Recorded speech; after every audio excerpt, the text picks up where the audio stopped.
Hey guys, in today's video, I'm going to show you how to add text behind Object CapCut PC. Let's begin.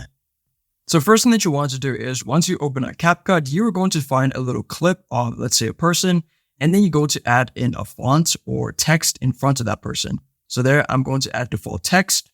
Now what you need to do is you need to export this video. So I'm going to select 1080p, okay, 1105, and then I'm going to choose the location. Now what we need to do is we need to add in that same video that we exported into our timeline. So there it is. I'm going to drag it into the timeline now. And now what we need to do is we need to add in the default video that we used before where it did not have this text. And then once you've added in the normal video, you're going to drag it to the top of the one which has been edited where it has text. And then you're going to go to video, and then you're going to look for something which says opacity. So what you can do is you can drag it either left or right. And as you can see there, it blends in with the text, and that's what you can do. If this video helped you out, then please leave a like and consider subscribing. It's free and it helps the channel to make more videos like this.